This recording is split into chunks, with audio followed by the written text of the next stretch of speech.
Better is no good either, shrieked the Grand High Witch. I demand maximum results. Here are my orders.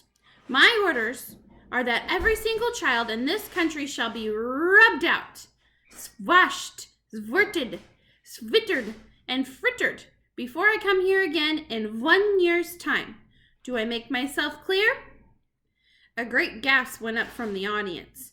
I saw the witches all looking at one another with deeply troubled expressions, and I heard one witch at the end of the front row saying out loud, "All of them? We can't possibly wipe out all of them." The Grand High Witch whipped around as though someone had stuck a skewer into her bottom. "Who said that?" she snapped. "Who dares to argue with me?" "It was you, was it not?" She pointed a gloved finger as sharp as a needle at the witch who had spoken. "I didn't mean it, your grandness," the witch cried out. "I didn't mean to argue. I was just talking to myself." "You dare to argue with me? With me?" screamed the Grand High Witch. "I was just talking to myself," cried the wretched witch. "I swear, your grandness." She began to shake with fear. The Grand High Witch took a quick step forward, and when she spoke again, it was in a voice that made my blood run cold.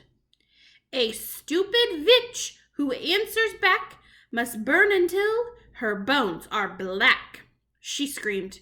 "No, no," begged the witch on the front row, and the Grand High Witch went on. "A foolish witch without a brain must sizzle in the fiery flame." "Save me!" cried the wretched witch in the front row. The Grand High Witch took no notice of her, and she spoke again.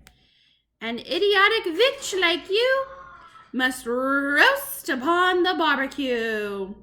"Forgive me, oh your grandness," cried the miserable culprit. "I didn't mean it." But the Grand High Witch continued with her terrible recital. "A witch who dares to say I'm wrong will not be with us very long." A moment later, a stream of sparks that looked like tiny white hot metal filings came shooting out of the Grand High Witch's eyes and flew straight toward the one who had dared to speak. I saw the sparks striking against her and burrowing into her as she screamed a horrible howling scream, and a puff of smoke rose up around her. A smell of burning meat filled the room.